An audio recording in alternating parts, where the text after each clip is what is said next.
Welcome to the Edge, Kirk. Thank you. I was going to say, soon you'll be able to probably scratch and sniff your monitor, right? I was going there. Ooh. Yeah. Boy, I hope not. Smell-o-vision. I just played the Chewbacca video. Yeah, don't run that by Doug, man. He'll take advantage of that. Scratch, some sort of smell-o-vision. They had that back in the 60s. They had smell-o-vision in theaters. Did you know that? It was true. I feel like I've seen an article on that somewhere, yeah. I feel like I wasn't born yet. Yeah. Yeah. Maybe it was the Smithsonian. Maybe that's what I'm thinking of where I saw it. Yeah, they were actually puffing out scents. That Look at there. I know. I think they've actually tested it with smartphones and stuff too. What are they? The aroma, whatever. Really? Yeah, absolutely. We'll get back to it. Well, Kirk, it's so nice to have you on board. Hey, tell us a little bit about your history. Yeah. So I run ZATO, and up until about a month ago, it was just me, and I was pretty happy with that, honestly. Just kind of doing my thing, and got a little bit of the itch to expand, and so brought on another employee, and so been enjoying that. But I've been running PPC for I think a little over 6 years now. Excellent. And my focus is pretty much Google AdWords and Bing ads, especially being solo. I really wanted to stay hyper focused so that I could kind of stay in my wheelhouse and try to keep going deep in those, without getting too broad. So yeah, that's pretty much been my focus, and I've tried to learn all I can about that and do some writing and speaking on it and chatting about it. So very cool, very cool. So how long has your company been in existence? I think 4 years. I think. Yeah. Congratulations! Congratulations. Where'd the name come from? ZATO. Yeah, we were. Yeah, no, that's a good question. So in college, and I actually attended seminary, so I did a lot of Greek. And people are like, "Oh, you know Greek," and I'm like, "No, I don't." It's more of like the old, the biblical Greek, which is more written, and so I cannot hold a conversation in Greek. But I figured I better at least do something with all the money that I poured into Greek, and so I named the company after ZATO, which is a verb kind of meaning like to seek or to search in Koine Greek. So I kind of stole that. Yeah. I dig that. That's awesome. Very good. You went to seminary school. Why did you invite me to this podcast? I can't. I can't make a joke for the whole show now. No. This is an intervention. This is an intervention. Jim, lock the door. Wow. Took you a couple minutes to clue in there, Doug.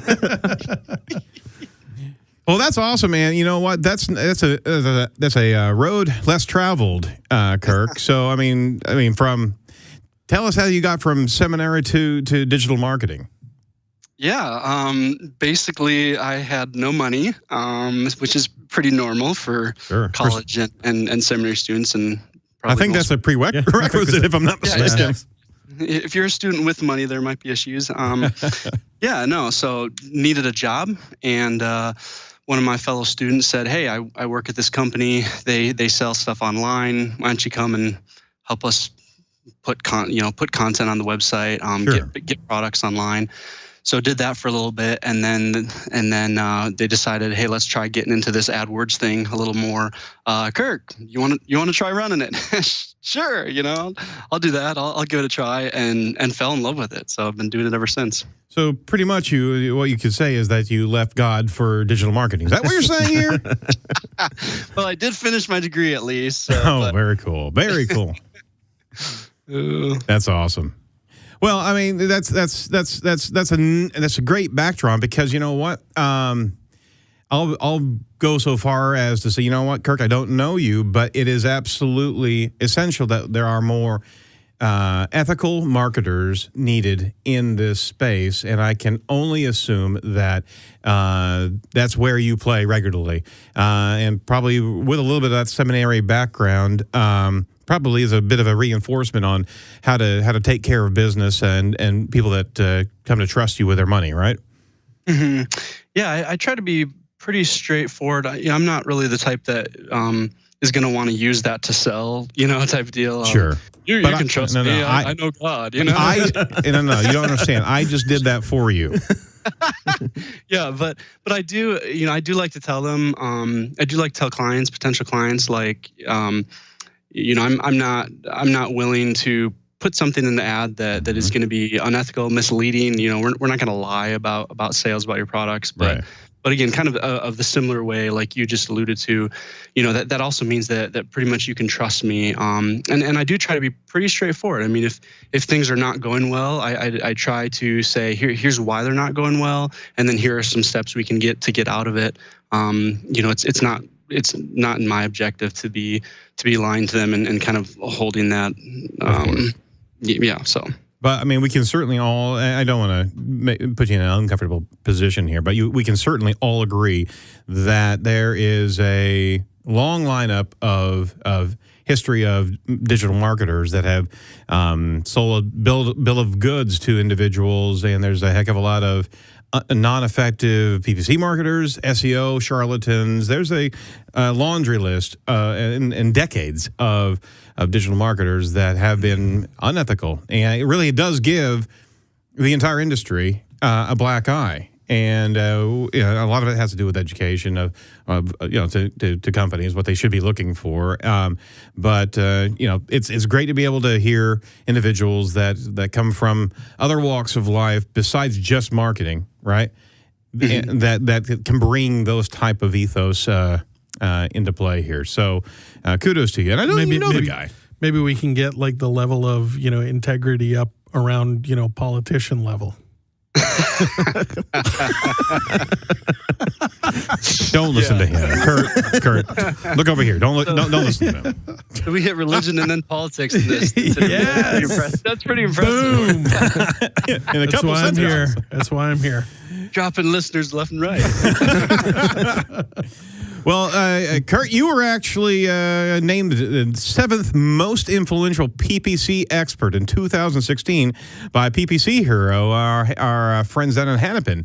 Tell us about that. Yeah, I think, like I said, I like to try to stay active in an online community, especially on Twitter, because I don't have anyone other than my employee that I got about a month ago.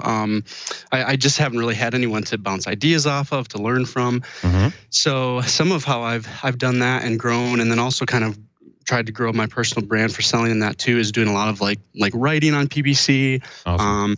Trying to do speaking and that kind of thing. So I think that probably alluded to it. I really tried to hit, I hadn't done a lot of speaking up until about a year ago, and I tried to hit that scene pretty hard. I think I did about 9 speaking sessions this year. So, I think that added to that. Yeah. Fantastic. Did you actively go out there and try to get the speaking gigs, or do you feel like people came to you based off of your work and content and the posts that you were making? I actively went after them, and then I think it was a little easier for me to get them because of the content and the relationships. Because I would be the one who would fill out the pitch forms and that, but I think because there's already some level, especially for people on Twitter, and the conferences I pitched to speak at, HeroConf and State of Search in Dallas, and those I knew already people there through Twitter and other means. So there was already some form of relationship. So then when I pitched, I think it was a little bit of an easier connection than just cold out of the. Fantastic. Well, fantastic. And you were among a good ilk of people there. And we've had a number of conversations with a few of those individuals on that list. So kudos to you, man. So you've been speaking this entire week, or this entire year here. You've been talking about the state of PPC. And you've been talking about a number of things in the PPC realm. And can you give us kind of this is a kind of open-ended concept, but what would you say the state of PPC is at the close of 2016? How have we done this year? And I mean, maybe how, in respect to previous years, where are we now? Mm-hmm. Yeah. So, well, I should say, in terms of what I've been speaking on, I've mostly been speaking on things like shopping, like SMB PPC. So sometimes, if you say state of PPC, some people think, oh, he's officially been, or even like, he's officially been presenting on this is where I think PPC is going in that. So I haven't exactly done presentations on that. My own thoughts, because obviously we all have opinions, right? Way to evade there. Way to evade, by the way. Yeah, there you go. So not to bend like a reed, man. Yeah. Not to correct you, but to correct you. No, to me, the state of PPC is that we really are. I think like automation and social is exploding, right? And which is humorous because I'm in a very manual, non-social gig is what I'm involved in right now. So some of that is me also kind of looking internally at my own agency and thinking, okay, how do I adapt and how do I shift as we see things shifting? But it does seem, social ads are exploding, and then automation, more and more things are being done that we used to do manually with bidding adjustments and things like that are just done automatically. So I think those are two of the biggest things that are shifting and changing, that aren't too much of a surprise to any of us, but that really are happening. So. Do you feel like you're losing AdWords money to social ads money due to the cost per click? I don't personally right now in my clients, but I would not say that definitively like industry wide, I haven't really felt that with who I have for clients, but some of that could be shifted by, the clients I have, because I'm just AdWords and Bing ads anyways. I'm so focused on doing that with them that, at this point, we haven't really done too much to bring social into the conversation. Although, like I said, I am kind of actively thinking through ways to branch out into things like Facebook and that. But Oh, excellent. Well, yeah, you're not having the conversation of where to put your budget between those different types of mediums. You're exclusively inside the paid environment, and boy, wouldn't that be a refreshing scenario? Just to be just in one space, because you can absolutely get a heck of a lot deeper into that environment if you don't have all the other marketing tactics that you have to move, like a portfolio of things, right? Yeah, I love it. I mean, you still have to have some, I think I found you still have to have some level of knowledge of other things, especially to be able to communicate and be part of the broader marketing budget conversation in that. But I can spend my time digging into specific, account aspects, and that's what I enjoy doing. So. Oh, excellent. Well, you are correct. You went deep into SMBs and PPC at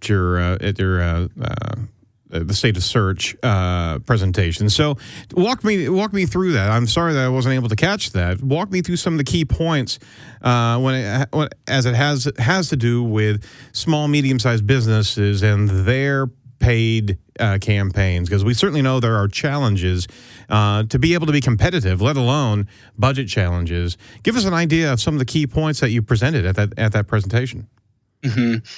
Yeah, and I think what you said is kind of the key there, and that's how I tried to start it. Like, basically, can it even still work? Is it even still worth it?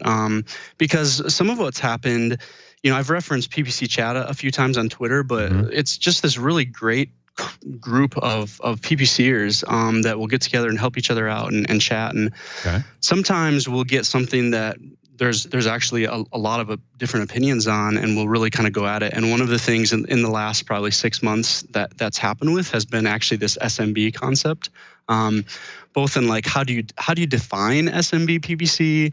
How do you one person, Matt Umbro, wrote an article about, man, if you're spending under $500, you just shouldn't even do AdWords. You should do that. You should do Facebook ads. Right.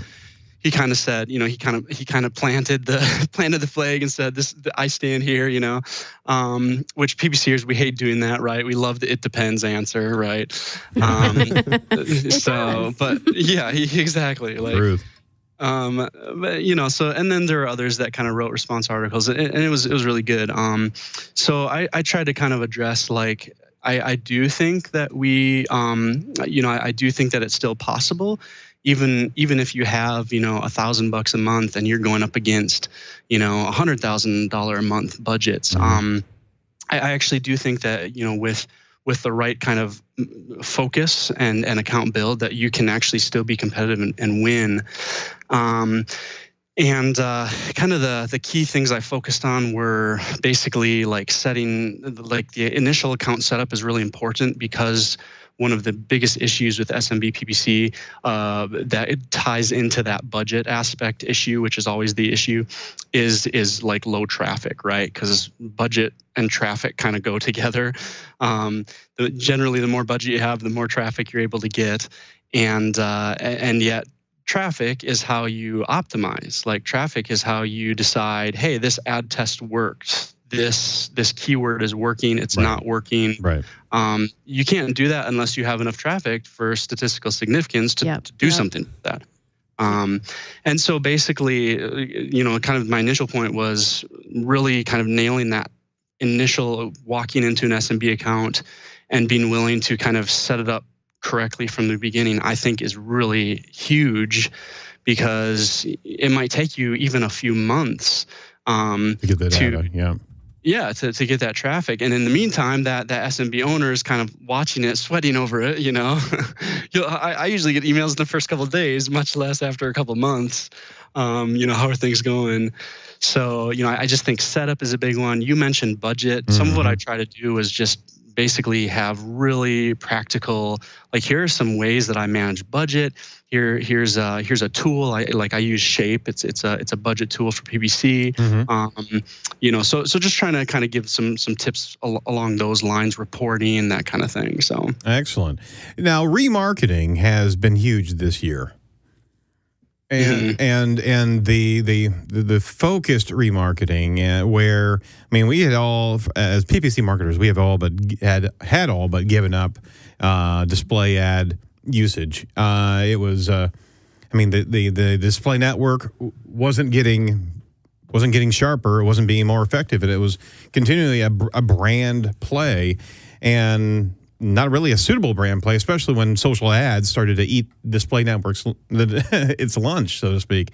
But remarketing has been embraced as a very effective, cost-effective, and very effective from a conversion standpoint tool for low income, or I should say low budget, campaign, not low income. Would you agree that this is kind of a change over the last couple of years for remarketing to resurface, so to speak?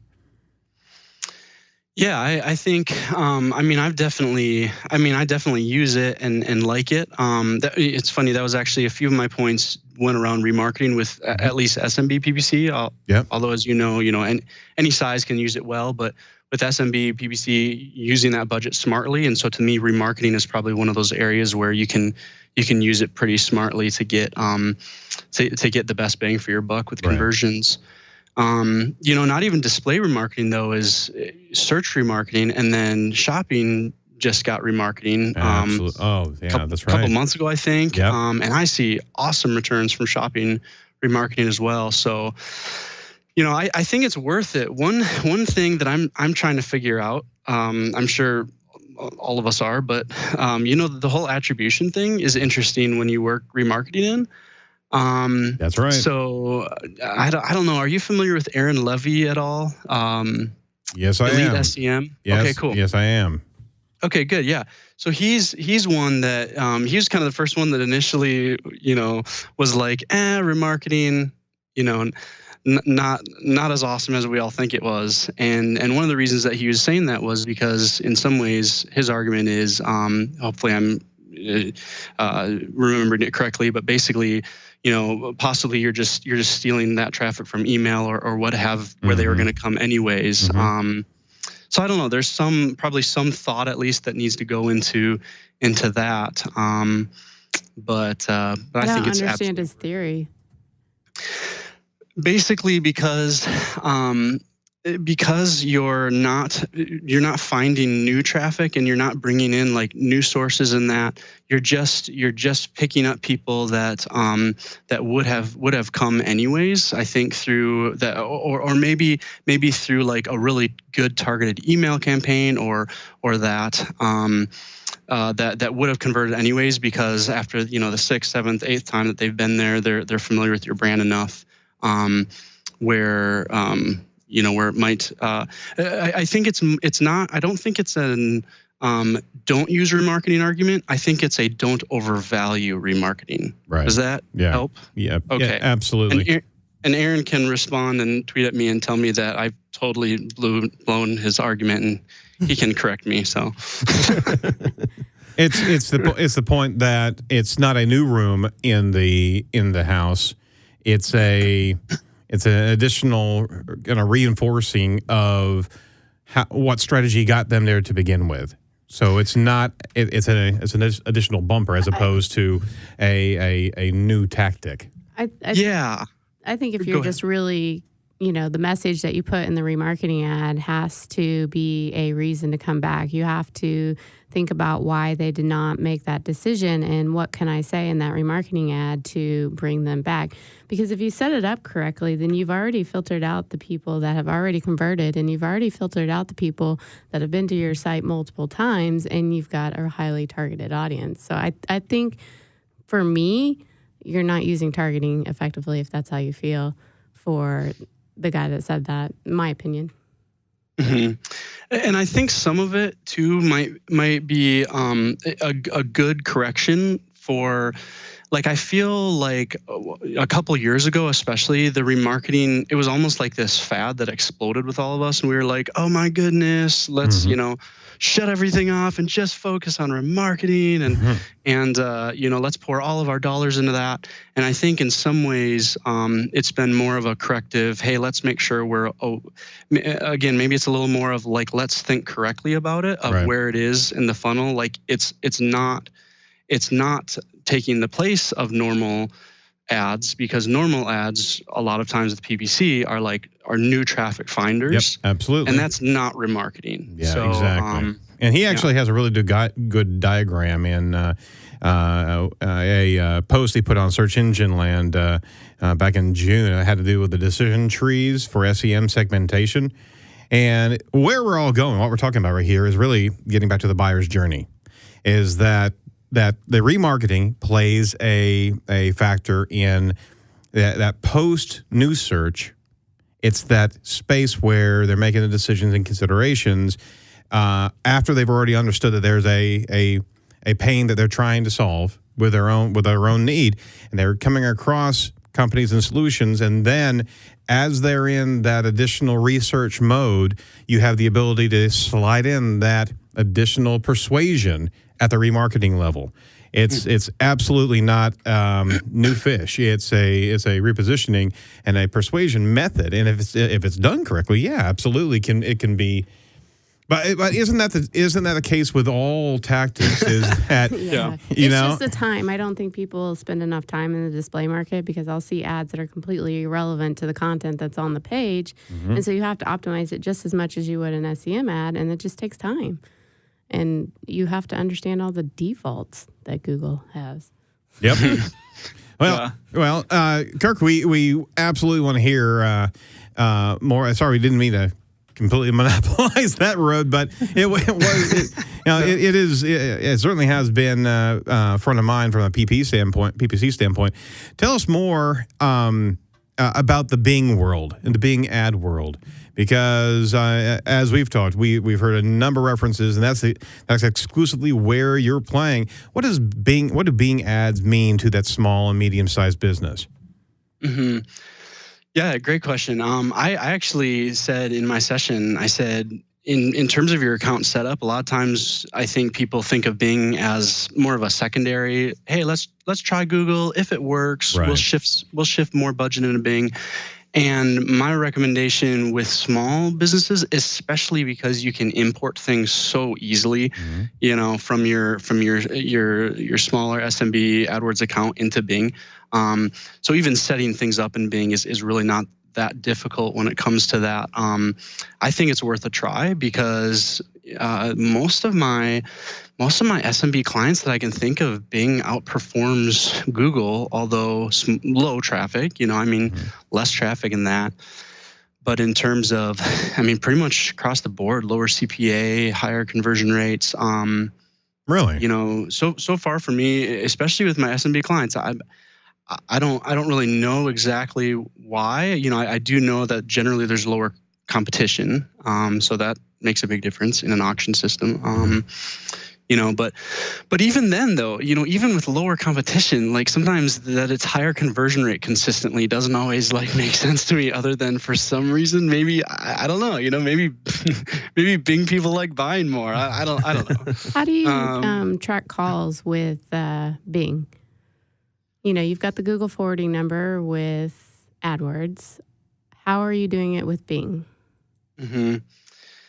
Yeah, I'm probably not a great guy to ask for that, because especially with my SMB clients, I'll usually offer some sort of say, hey, we could do a call tracking solution, but a lot of times that's not in their budget. Got it. So one kind of the easy answer is to say, hey, here's this dedicated landing page where where maybe you have just one dedicated Bing number on there. That could be one kind of the easy answer way of doing it, where you're not doing lots of things dynamically, but at least you are, at least you're having one solution there. Yeah, absolutely. We actually jumped the shark here. Can you define that SMB? Because we were just hearing. I was just talking to somebody that called SMBs any company less than 500 people and employee. I was like, whoa, wait a minute. There are different perspectives of it. So let's talk about your definition of SMB and how you isolate that particular group. Mm-hmm. Yeah. So that's, I started my session by saying that because I think that definitions are important. Yeah. I told him, even if you don't agree with me, at least you know that this is where I'm coming from, Yep. Good. So to me, and because even then there's a difference, right, between, to me, an actual business SMB and a PPC account SMB. I think there's even a difference there. So to me, I guess personally, I could care less about how many employees a business has, because with PPC, it doesn't really affect me at all. So for me, in terms of PPC, what I would call an SMB account is probably primarily it's going to center around budget, which like we discussed has to do with traffic and stuff. But I also think generally it's going to be probably a simpler account. There's just going to be, you don't have 150 campaigns probably that you're managing in an SMB account. Yep. It's going to be, a lot of times maybe it's going to be a simple product or service, maybe often local, like a plumber, a dentist. There's only so much you have to build out and that you can build out for a dentist, as opposed to a big e-commerce company with 100,000 products. Right. So to me, where I define budget, I guess, for SMB, and it's not super scientific, but I think it's a little more of just what I've seen. I think it's $2,500 a month and below of ad spend. Okay. I feel like there's a certain size account and a certain amount of work that has to go into, whether it's a $500 account ad spend or $2,500. That's about the same. So to me, those are a little bit of the same. So, and then maybe as you get past that, more mid-level, whatever, definitely enterprise is still a long ways away from 2,500, but It's a start. So, you're making the argument inside of your slide deck that there absolutely still is a place where the SMBs can play with that type of budget, and you have to have a longer amount of data to be able to make those type of decisions. What key points did you make in this recent presentation of success goals for an SMB PPC campaign? Mm-hmm. Yeah, you have to have them, which might not sound too obvious, but it unfortunately sometimes is something that you have to insist upon. Let's figure out how to measure success, right? Absolutely. Because otherwise you're just you're just not aiming, right? I mean, you're shooting at anything. So, but then to me, like, especially the account manager, I think we need to figure out with our clients, or maybe you're listening and you're a person doing PPC at a small business as part of your other jobs, right? And I think we need to figure out, like, what is the overall, what's the actual goal? Like, what is that KPI, that key performance indicator that our client or the owner, like, what do they actually care about? And then kind of aiming for that and reporting on that and communicating that, and not just slipping into kind of automated mode of let's send some data about bounce rates and click-through rates and stuff like that. They really don't want to know. All they want to know is if you're bringing the lead in or not, right? Yeah, I hate the bounce rate question so much. I just hate it. Is my bounce rate bad? Well, I mean, it's a product page, and that came from a shopping, so they're price searching. Yeah, absolutely. And it's behavior. Different types of behavior can have obviously different effects. So, I mean, the long and short is of your presentation was that SMBs can still be effective inside of the PPC. It's still if right? Mm-hmm. Yeah, definitely. I mean, I think that we didn't talk too much about the targeting aspect, but I think that if you have, you're able to really just nail down and figure out those keywords that really do well, and then you can segment them out. You can spend all this time focusing on ad testing and different extensions and just separate geo bidding and stuff, just for singular keywords. And a lot of times your competition, okay, so they have all this budget and they're just spraying and praying. But man, you're in some ways you're able to just really figure out what are those specific points that are working for me, and just keep digging in and targeting them better and better. And they're just kind of throwing money out there. So I think that's one of the ways that an SMB account can win. We constantly get asked this question. I'd like to hear from you. When an SMB is looking to execute inside of PPC, how long should they be giving a trial of this budget? We actually recommend, when we first get started, and this is just us, we recommend maybe 3 times more budget than you're willing to spend at the point of 3 or 4 months. But I mean, we just need to get the data in. What do you recommend from a period of time?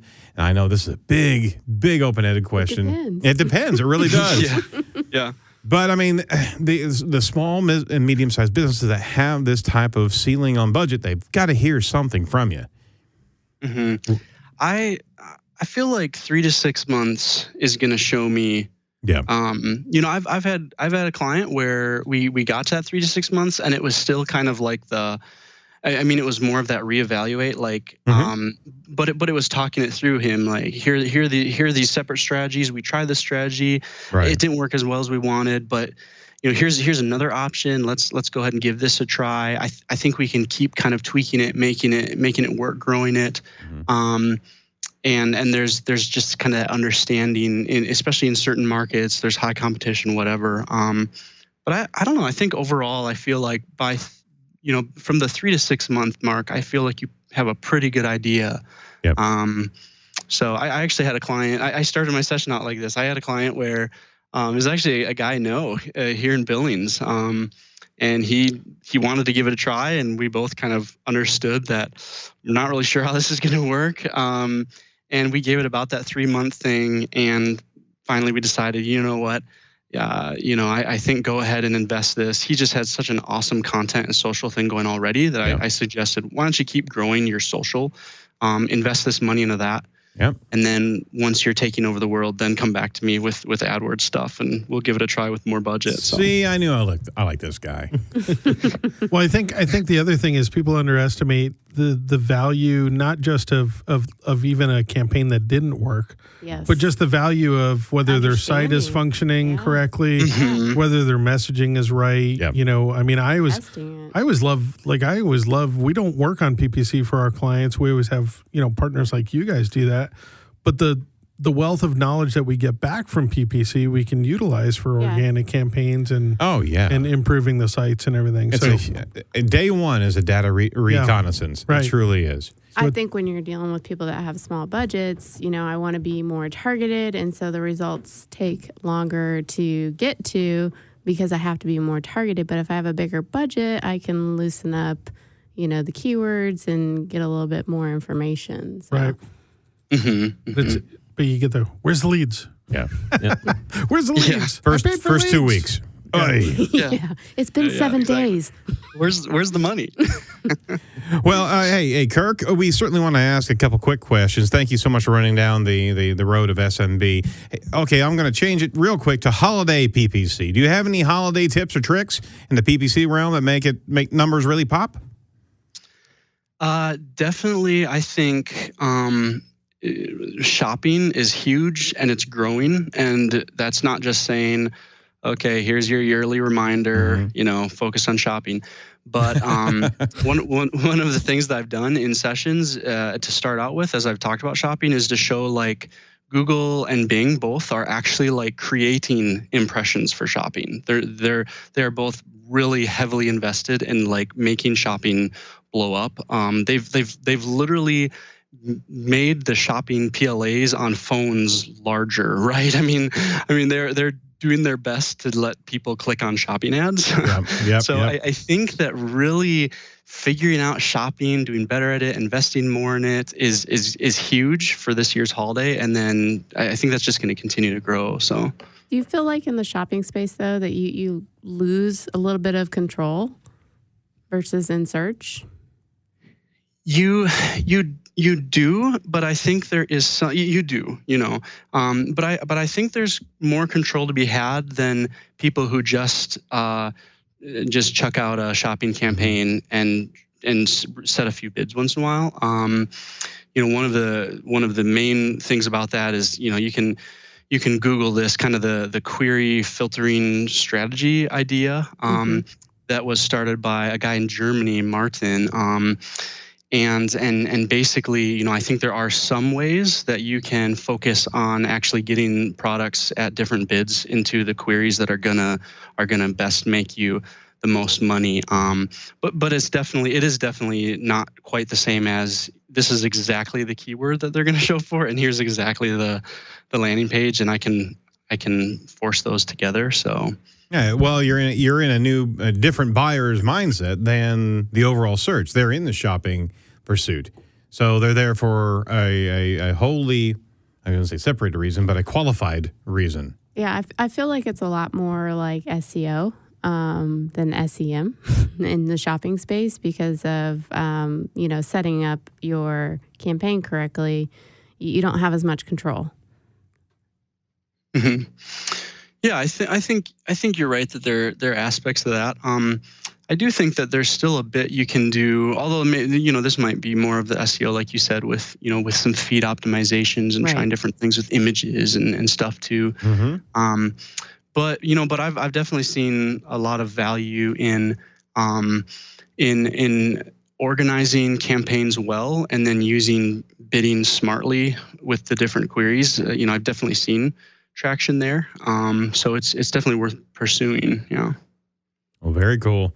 Hey, we have a few more questions to ask you, if you don't mind, kind of going through a bit of a gauntlet. Let me back up here. Any final thoughts on the holiday PPC realm there? Use countdown customizers. That might be an easy one. Try them in your ads. It's little, but it shows urgency as people see that this, oh my goodness, this sale is going to be done in 10 minutes. I got to buy this product. So those are pretty cool. You're trying to create some sort of a virtual Kmart rush. That's what you're trying to do right there, aren't you? Yes. Stampede. Stampede. Slugging it Friday out. Sales. Yeah, I can imagine how many are set up for Black Friday. Yeah. Going to full-on panic mode. Last question about the holiday season. Have you found it more stressful as a PPC agency than normal during the holiday season? I don't know how many commerce sites or any your accounts and who's actually capitalizing on the seasonal change there. So if you do have those type of clients, are you seeing it more stressful, or is it pretty much easy flow, education for them and what have you. Mm-hmm. Yeah, I think that it only gets more on the stressful side when it's those last minute. Oh, gee, by the way, we're running this sale in 4 days. Can you get ads up for that? And that's just always going to happen. No matter how many emails you send out 4 months to, so that you can be ready. So I think in some ways, naturally, it just kind of is going to be more work. There's just more going on. So. Yep, absolutely.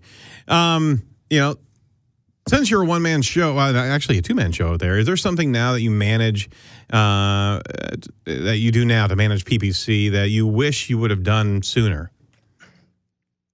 Yeah, actually, I think AdWords Editor, and Bing Ads Editor. I mean, I think that I wish I would have really mastered the editors sooner, because they save me so much ridiculous time.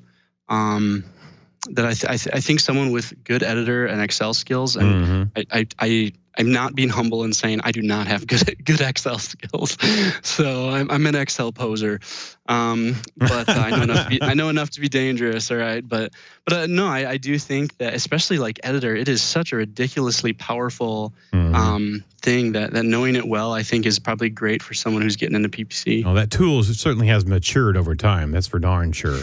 Yeah, that's true. Yeah. All right. Well, Jennifer, I'll see it up to you. Any last questions for Kirk here? So there's been a lot of changes, obviously, in the past year. Are there any ones you were super excited about? Any ones you were like surprised about? And maybe any ones you were like, they shouldn't have done that? Maybe you wish they didn't happen? Yeah, I was really surprised that AdWords changed, that they basically stepped back from the enhanced campaigns device segmentation stuff. I mean, I remember running specific campaigns for devices back in, up until, was it 2013, I think? Mm-hmm. And then we were all, really angry and, oh my goodness, how could they do this? And so, I mean, honestly, I was kind of shocked that 3 years later, they were like, okay, we'll let you bid separately on devices again. So I think that was kind of cool. In terms of being excited about, I just feel like Bing has stepped up its game hugely with kind of... hugely? Bigly. Yeah, big. there he goes again. No, yeah, I mean, they've just, they're getting labels out. They got shared budgets out. They're working on the Bing Ads Editor for Mac. Some of those might not affect others as much as they do me, but all of those affect me, and I've been very happy about those. So I think this year, in terms of Bing changes, was kind of a big deal. How do you feel about the message extensions? Have you gotten any results? Like the text? Mm-hmm. The text? I actually just tested it out in one client, and I haven't even looked to see how it's been doing. Have you tried them? Yeah, I've got a couple running. I'm getting impressions. Haven't quite got clicks yet, so I was just curious. Yeah. Or text, I should say.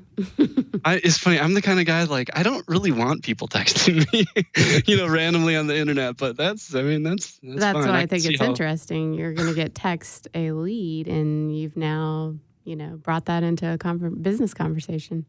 Yeah. Interesting. Well, there is still the local 3-pack paid realm that they are starting to include, and we've seen it sporadically of a paid ad inside of the group of 3 local listings. Have you heard also anything more, because I know we were reporting it maybe about a year ago, of them pursuing the conversion form inside that local paid space? Have you come across that recently?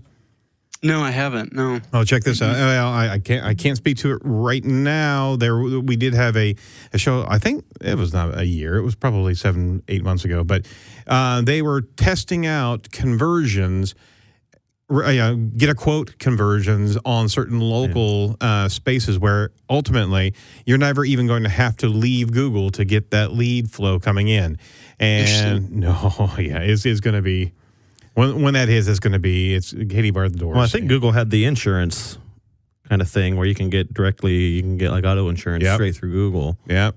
Yeah, which I think is actually, I don't know, I could be wrong. In my opinion, I think those kind of things are awesome for SMBs, especially local, because, you know, I feel like one of the things that SMBs always struggle with are good websites, up-to-date websites, you know, all that. So if they can just get that information without having to get lost on their Flash-based website, then hallelujah. I was going to ask you, you know, working in the SMB space, how often do you have to turn someone away because they just don't have a good website for you to lead to? I used to do that. There's that. I used to do that. I'm trying to think. I think I've only done that once or twice, because now I just say, hey, I use Unbounce for landing pages, so we should do that.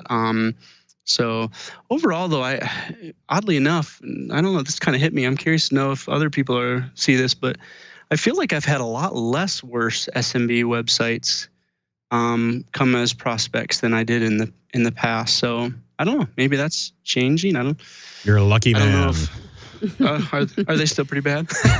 You must be coming across, none of our clients I was going to say, are. you must be coming across a lot of Site Strategics websites. None of our clients are bad SMB opportunities at all. And FYI, Aaron, the insurance thing I just mentioned was shut down March 23rd. Oh. It was called Google Compare. Got it. But, I mean, there was other industries. I remember they were talking about hotel, plumbing, other service type industries like that. That kind of had it didn't work. Yeah. Maybe they're still active, but I'm sure once they get their guns into this, it'll be a whole nother pay-to-play environment there. Anyway, wrapping up, Kirk, can you give us any thoughts about what's going to be coming up in 2017 in the world of PPC? You know, I've tried to make these predictions before, and I'm always just terribly wrong. So. Oh, no. It's okay. You can pass if you want to pass. No, I mean, I guess I can stick to the party line of I guess I just expect way more automation, honestly. You know, I would love, here's what I would love to see. I can tell you that. I would love to see Bing ads get LinkedIn audience targeting. I'd love to see both, so Microsoft bought LinkedIn. And to me, like, there's all of this amazing audience data there that we're all itching to spend our money on in Bing. So I think that'd be kind of cool, especially for B2B stuff. And then, Google too, B2B, I just feel like there could be more B2B wins. I have a friend, Melissa Mackey, who works for, I think they just do B2B agency. And so I think she just literally wrote a post about Google needing to focus more on B2B. So maybe we can hope that happens a little more. I expect more in the way of automation, though. I don't know exactly what that'll look like, but some of that is Google keeps doing more with like changing up and tweaking DSA campaigns, and shopping is automated already. We see more and more ad customizer stuff, more and more ad extensions. Ad extensions keep growing. Yeah. So I expect a lot more automated things in various and sundry forms. 2017. Well, I'm absolutely certain that you're right. Any final thoughts here? Again, is there anything else that we can promote for you coming into 2017? I don't think so. I'd love to connect on Twitter. Cool. Oh, yeah. We'll absolutely connect with you. And again, if you don't support the show and talk about the show with every fifth tweet, we'll trash I'll talk crap about you. We'll trash you online. Yeah. Where did people find you on Twitter?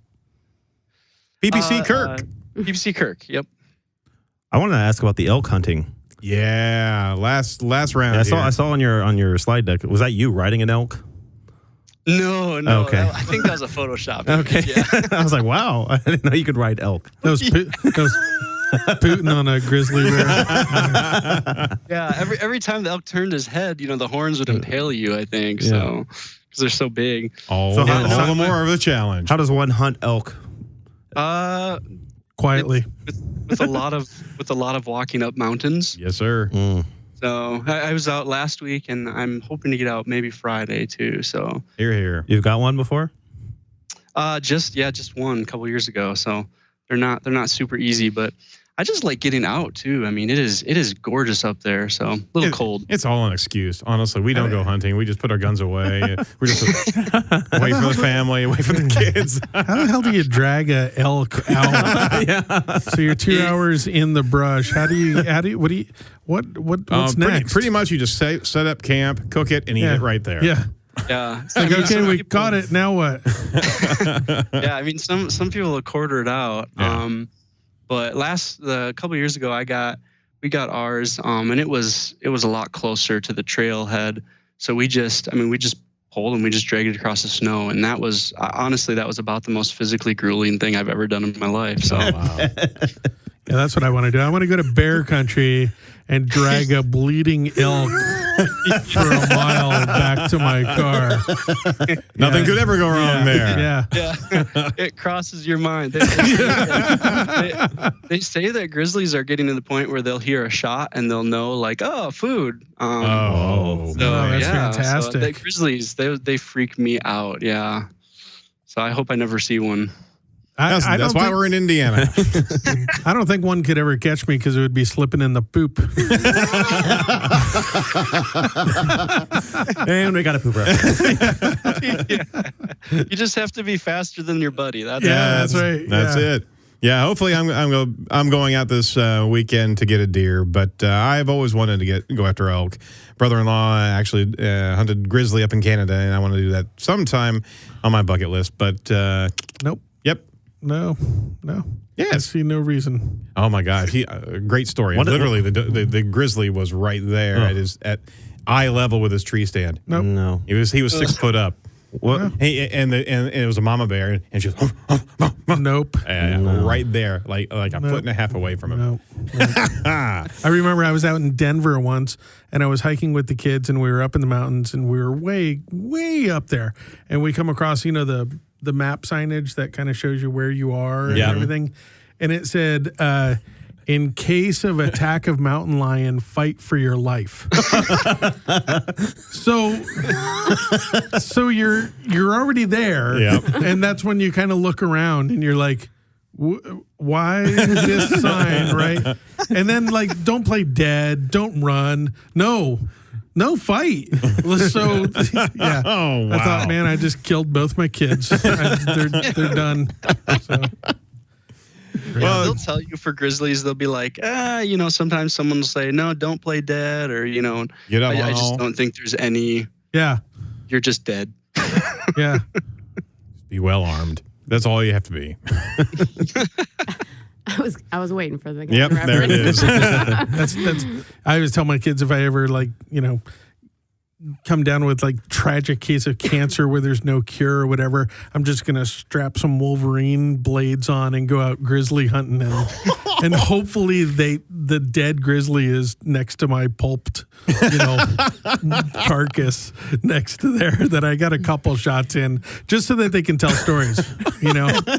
Your granddad, I'm going to tell a story just about a guy that actually made this reference on a podcast show. Talk about a visceral image there. Lord almighty. Kirk, I'm so sorry. Come on. No, it's funny. All right, man. Well, we appreciate your time today, and we certainly appreciate your insight. We'll wish you the best, and good luck elk hunting, and we'll see you on the other side of 2017 in the PPC world, okay?